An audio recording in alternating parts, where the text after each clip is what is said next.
In the first two videos in this series, we took an Ikea utensil strainer and turned it into a very effective hobo stove. But in order to make this a complete cook kit, we need to take this sugar canister and make a cook pot from it. If you're interested in seeing how I do it, stay tuned.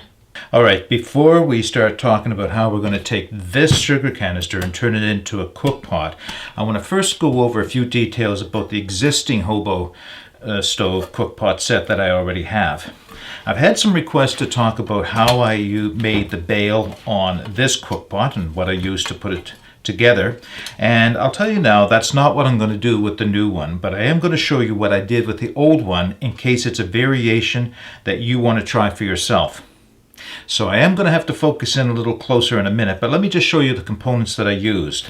So on the lid, just starting with the easiest part first, on the lid I used the same picture hanger that I'm going to use on our new cook pot. So that's what I have. I did drill a hole in it for steam to allow the steam to escape. That's not a necessary thing. It is kind of convenient when you have it over the fire. You can see the steam jetting out and you know your water is boiling hard, but it's absolutely not necessary. I don't think I'm going to repeat that on the new one.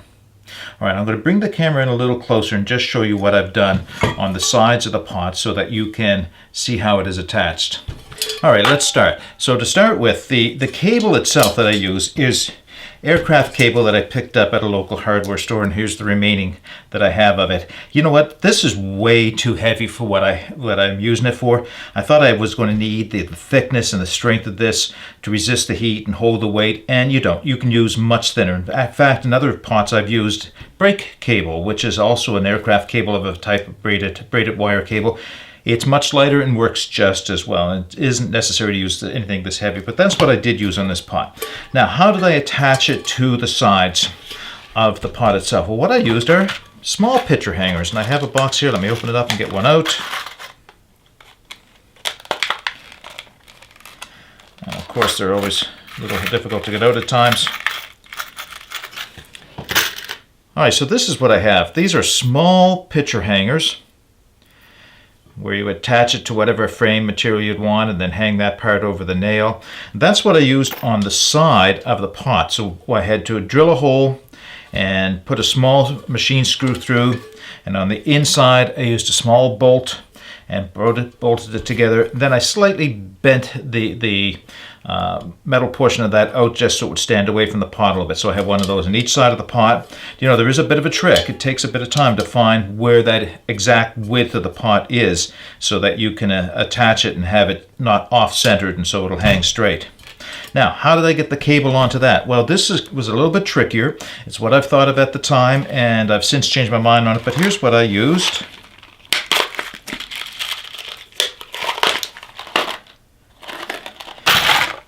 And these are called aluminum sleeves, and you can see what this is for is you can pass cable through the sleeve like that, create a loop, pass it back through the sleeve.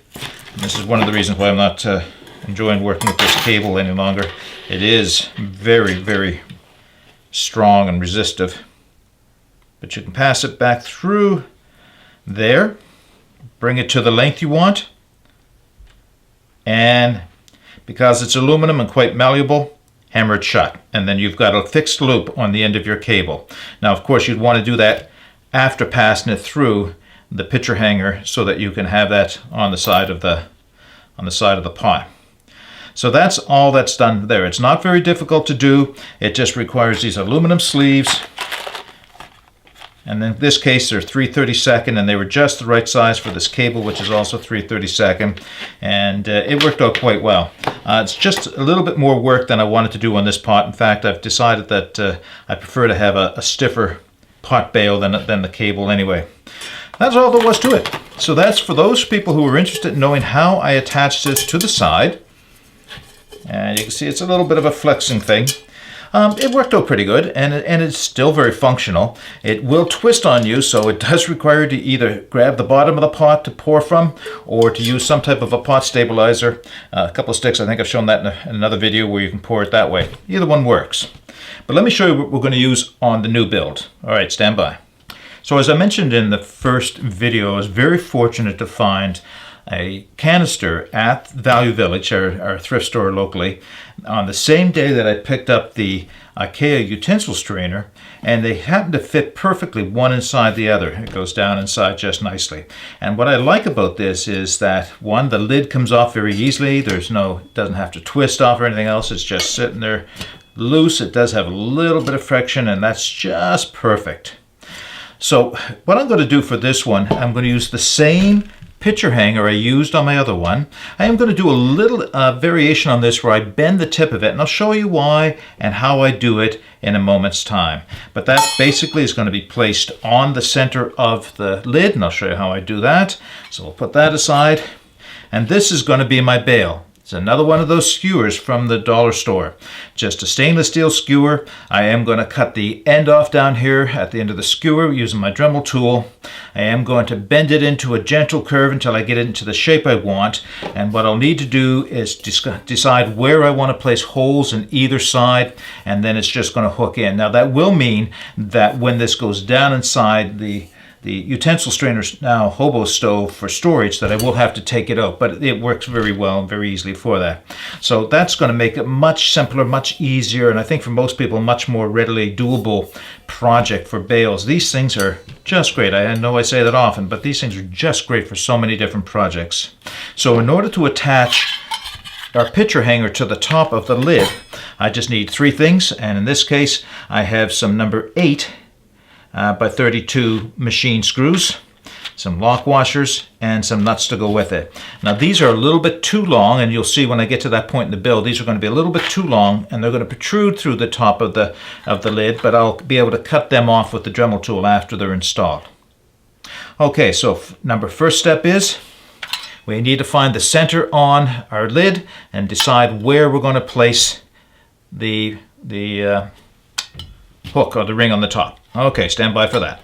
Okay, where do we want to place the ring on the top of our pot lid? Well, there's any number of ways, but what I want to do is I want to have the ring portion dead center.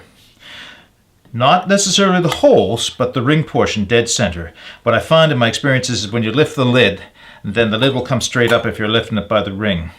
So I need to find dead center. Now, how am I going to do that? Well, there's two ways of doing it.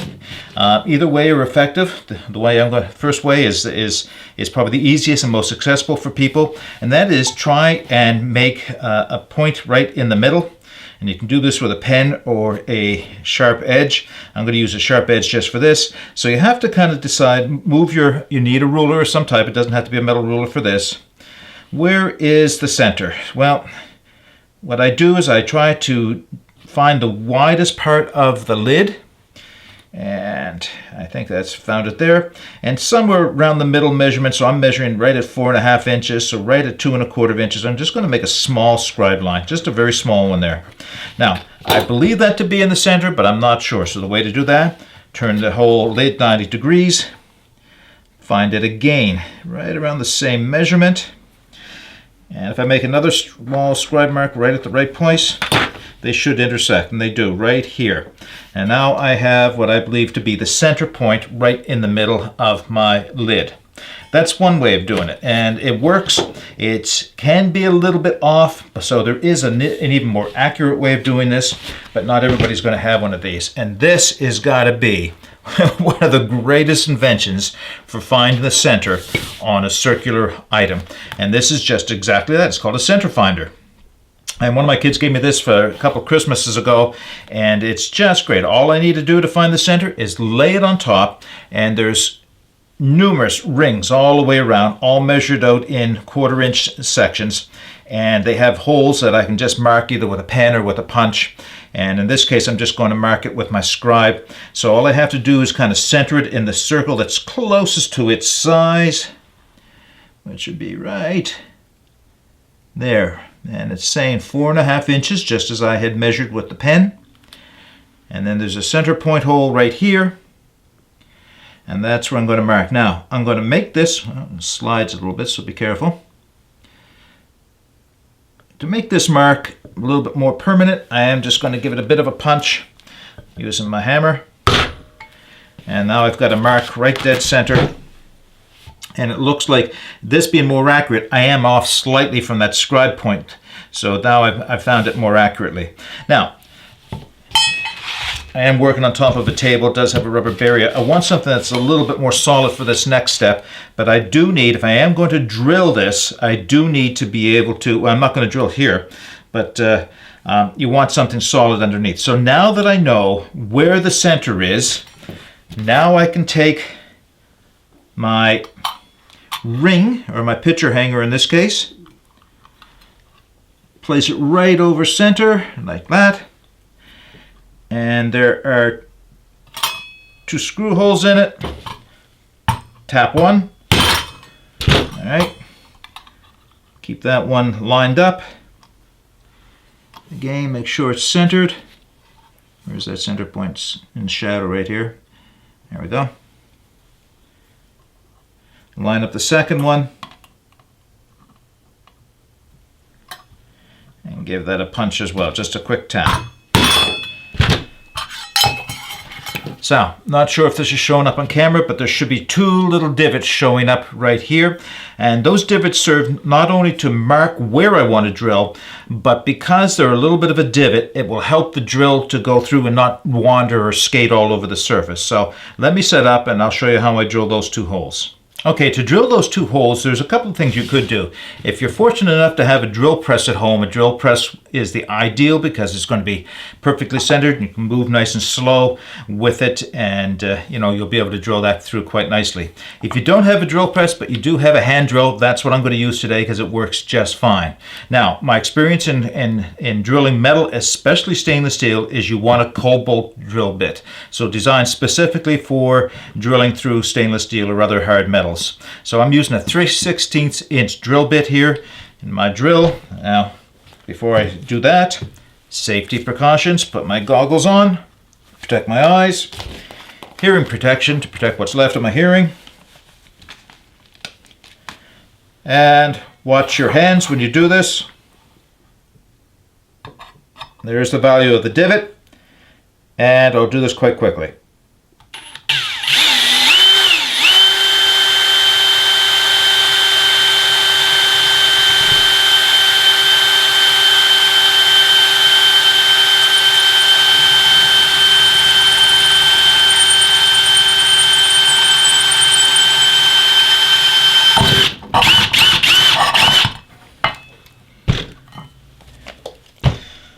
There's 1 hole drilled. I'll do the other one off camera, but you can see there's quite a bit of metal filings that did come off of that, and that's the reason why, of course, you want to use your eye protection.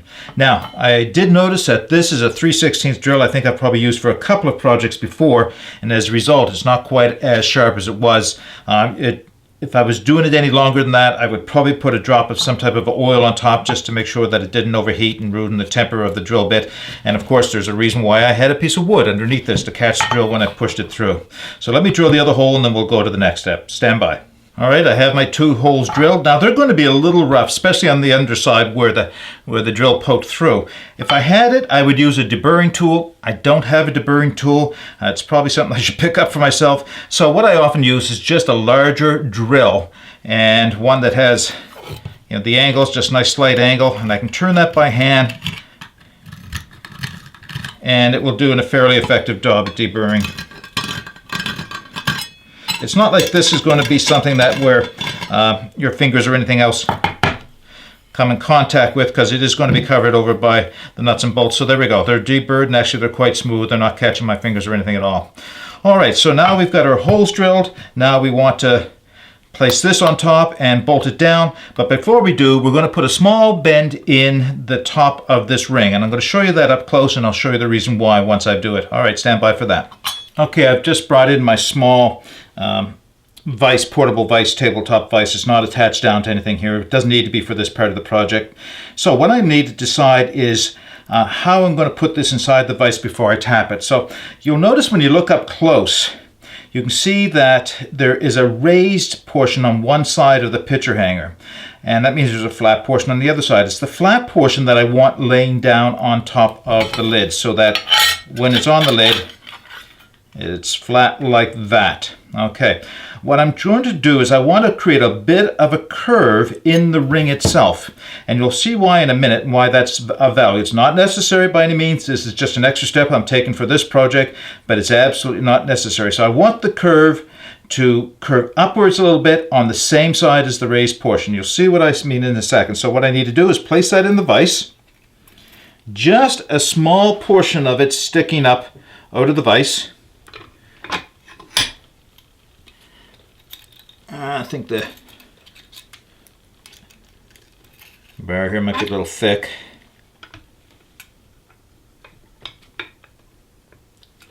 All right, that'll work. All right, so you can see just a little tiny bit sticking up, and it's just not quite centered or quite even on both sides. That's better. I think so. Yeah, that'll do. Okay. And just a gentle tap or two, and I'm done. All right. What I did, let me move the vise a little way here so you can see.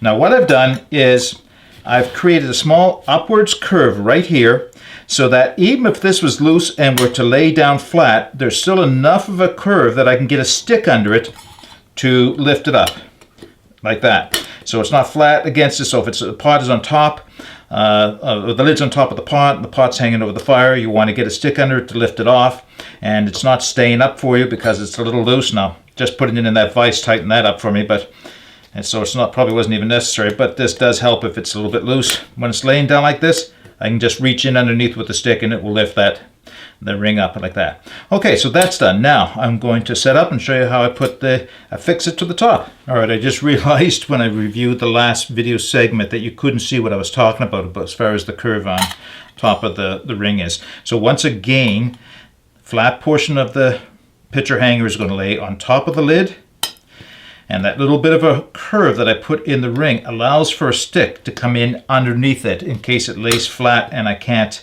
or it makes it more difficult to get up. So a stick will be able to come in right underneath there and lift that up. So that's what I was meant by making that little bit of a curve in the top of that. Now let's affix it to the top of the lid. All right, making sure you can see what I'm doing. 2 machine screws, 2 lock washers, 2 nuts. Machine screw through the top, lock washer, secure it with a nut. Start it with my fingers.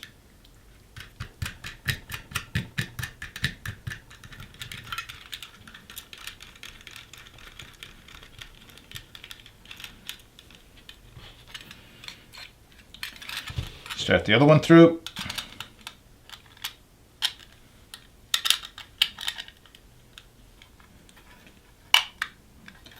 May have gotten that slightly off when I drilled it, but so slight that, there we go, it goes through nice and easily with a screwdriver.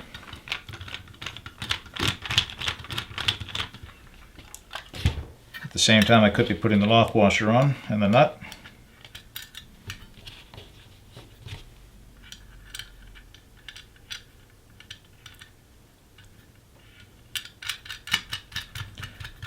Tighten down a little bit with my fingers. I don't think I need to do that yet.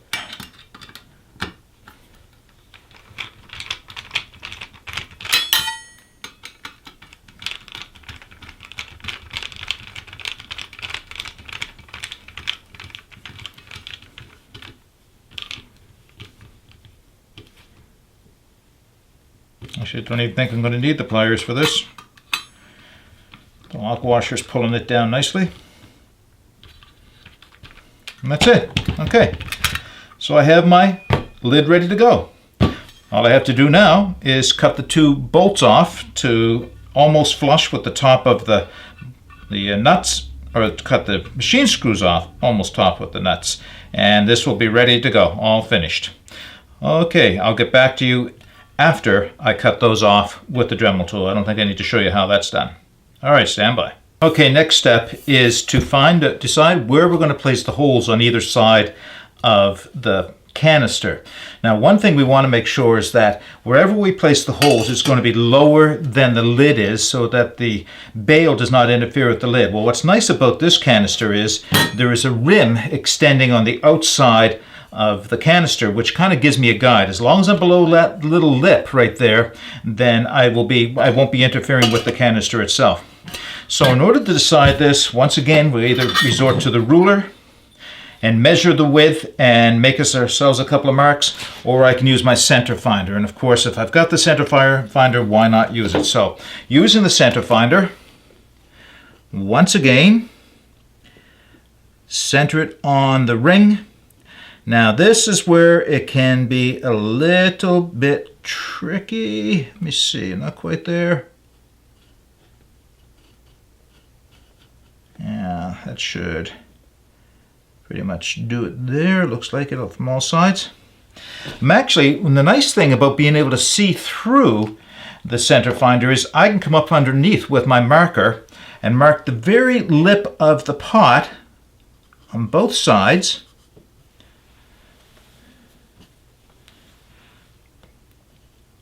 Not without reaching, I can't, of course. Don't move that.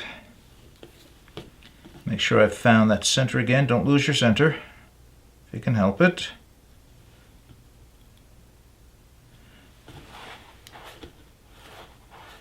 There we go, good. And same thing on the other side. Just mark the lip of the pot. Okay, so on either side of my pot, I have a little tiny mark right here, and I think that shows up on camera. It's just a permanent marker right there. So what I'm going to do is follow that down just below the lip that I mentioned ago. Make a dot. Both sides, make a dot.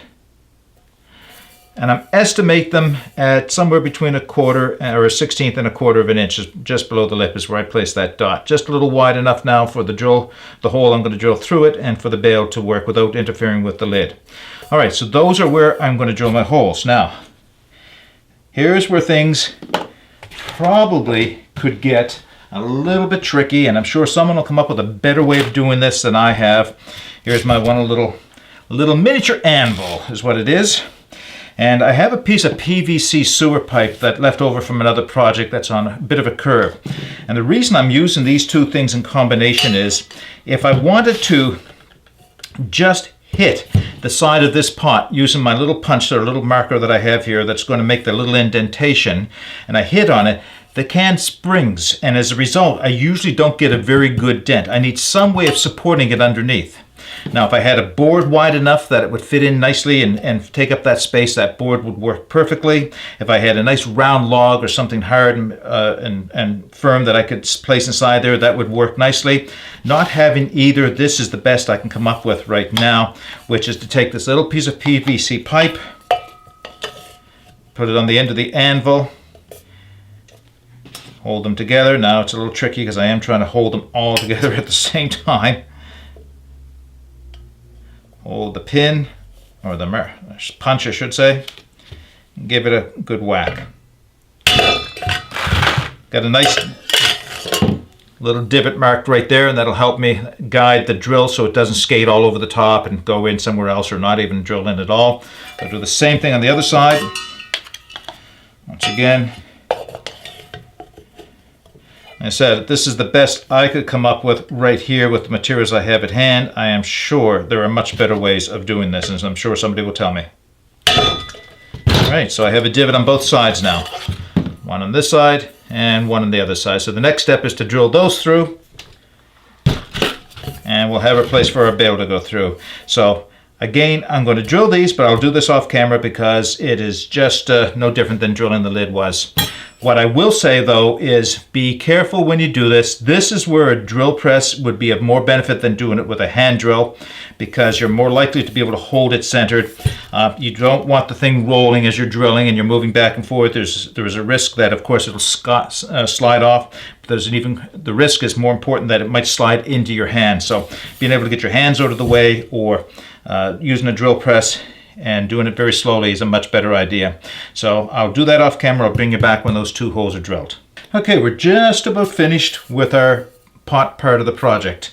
So we now have a hole drilled on either side of the pot, just below the ridge line, which means it'll be just below the lid, and the bail won't interfere with the lid, getting it on and off, which is great. Now, I have taken that stainless steel skewer. I cut the ring off of one end, just smoothed them off ever so slightly so there was no sharp edges. And now I have to bend it into a bail shape. Now, once bending it into a bail shape, I also want to create a 45-degree or thereabouts angle on the end of it so it'll stick in through the holes. So we can either do that now or we can do it after it's bent around, or after it's bent into shape. So how do we bend it into shape? Well, it's not hard, and the easiest way to do this is to find something quite round that we can use as a guide as we slowly bend it. And the nice thing about this rod is that even if you're slightly off with your shape, you can make the adjustments after the fact. So I'm actually going to use the pot itself to bend the bar. So I just kind of hold it more or less over the center and just slowly start bending. And I can rock it back from side to side. Now the bail is going to be a little wider than the pot itself. You can see I've got a good bend already started here. And I can bring it up from the bottom to work on it a little bit more. Center it, bring it up, bend it in. All right, that's not bad. So I've got a pretty close to perfect U shape at this point. And if you compare it to the side of the pot, it is still wider than the side of the pot, so we're probably going to want to bring it in a little bit more. But I think I'll stop here for a second so that I can create those angles on either end. Simple as taking a pair of pliers. I'm going to go in about, not quite half an inch. It will grow a little bit. And what I mean by that is as you bend, of course, the bend in the metal itself is going to make the length of this little hook a little longer than you originally planned for. So allow for that. It's an experiential thing more than anything else. Bend it in. I've got one bent in at not quite 40 or full 90 degrees. I said 45, but I'm closer to 90. And the other one bent in. And they're still not quite bent in. Well, that can be a little bit more bent. All right. Now, they're still not ready to go into the sides of the pot, but I'm getting pretty close. So now at this time, I'll do the rest of it by hand, and I'll just bend it in. The reason why I want it wider than the pot is because I don't want the sides of the bail coming in contact with the pot or the lid. So a little bit wider is better. So I'll just keep bending it. Now I'm bending towards the bottom as if I'm going to close the circle up a little bit. All done by hand. And I'm probably close enough now. Let's have a look. I believe I am. And that's it. That's all there is to it. It's done. Now, I am going to make it just a little bit more secure. And you know what? Over time, this may or may not need rebending. But those two little pieces that I created on either side, they're probably longer than they need to be to hold in the side. I am going to bend them up just ever so slightly. So now they have a bit of an upward angle. See if that looks pretty even. And that's all this is aesthetics, just to make sure. So having a little bit of an upward angle means it's less likely to fall out of the holes of the pot, although I've never had that experience anyway. And that is all there is to it. That's that. And there's enough clearance now to put the lid on, take it off, put it on, take it off, while it's still hanging over the fire. And that's all I was looking for doing this project. I look at it and I can see I'm slightly leaning this way a little bit. No problem, I'll just bend it over a little bit. And that's pretty nice. So when I'm finished, I can just unhook it. And that's going to go into the bag with everything else. That's pretty much our project. Now let's just assemble the whole thing and put it in a bag. Okay, I almost forgot. I did say we were going to create a base that we'll put the pot on, or the stove on, when we're out in the woods so that we don't scorch the earth. And what I'm using, this is aluminum flashing, just at the end of a roll of aluminum flashing that I've had for some time for these projects. And let me lay this down. I want to make sure I stay in frame while I do this. Put everything aside.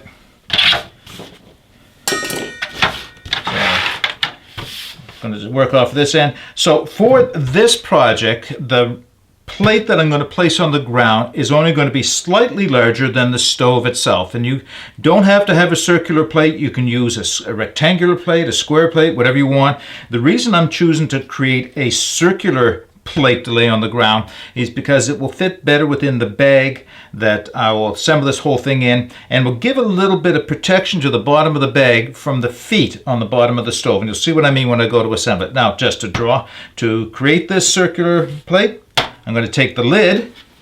I'm going to give myself some clearance around the outside because it needs to be, or it should be, just a little larger. I'm going to use my marker, go around the outside.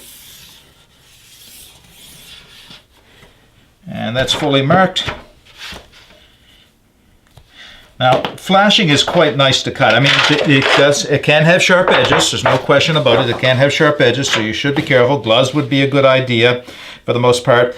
I'm using a pair of paramedic shears or super scissors. They've had a number of names. These are left over from my days as a paramedic. They are great for cutting this material. I could be using metal shears as well. I could have also scribed that with a sharp point as opposed to a marker.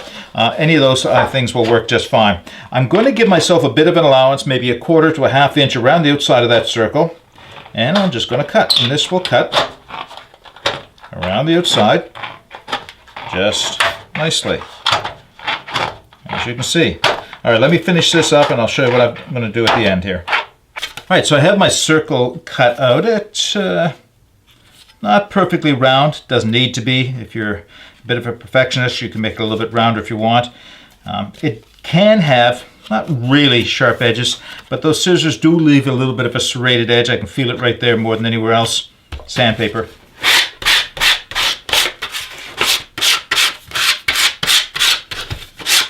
I move around the edge. Yeah. A little bit there.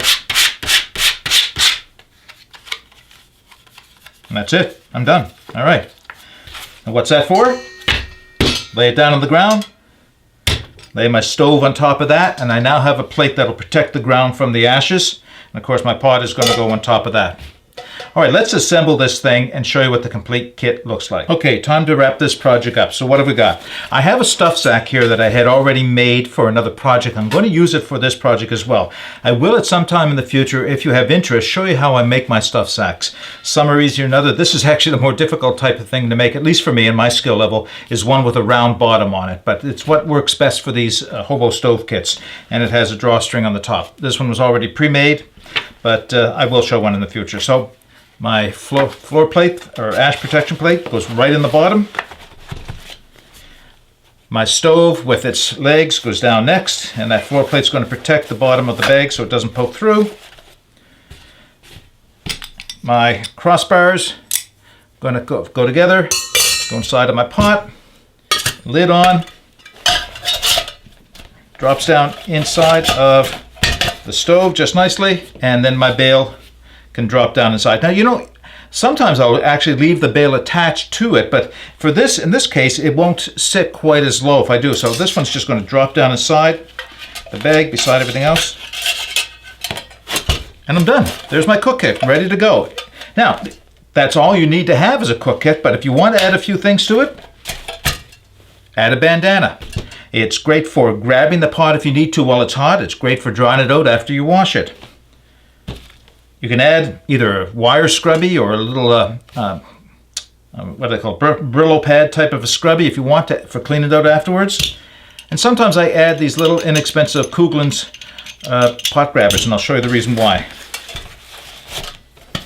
If you didn't want to use the bail on the side of your pot, or if you find that pouring with the bail a little bit awkward, that's where these things come in. Grab the side and pour, and it works quite well for that purposes. So if you have it, you can add it. They're only a couple of dollars at the most, and they work pretty good. All right, let's put it back together. That's my complete cook set, all ready to go. And the last thing to do, of course, is to do a burn. But we'll do that, or a burn test, but we'll do that in a future video. All right, let's wrap this video up. All right, there we have it. A completed Hobo cook kit made from an Ikea utensil strainer and an old sugar canister, picked up at Value Village here in Halifax for literally just $2. A little bit of time, a little bit of ingenuity, and a little bit of sewing skills if you want to have a stuff sack for it, and you've got a completed cook kit ready to go for very little investment and very little effort, and quite satisfying not only to build but to use, as you'll see when we get outside and we do the burn test. I've added a few things inside, as you saw. I added a bandana, and I've added some scrubbies just for cleaning out. Not necessary, but nice. Bale made from a stainless steel skewer picked up at the thrift store, not the thrift store, but the Dollarama store or dollar store in our area, and it all went together in a nice package. So all that's left is to get out and give this thing a try in the woods. So I think I'll do that shortly. So if you've enjoyed this video and you want to see more videos like this, you may consider subscribing to my channel. But in the meantime, get out and explore. Take that path less traveled. It will make all the difference. Bye for now.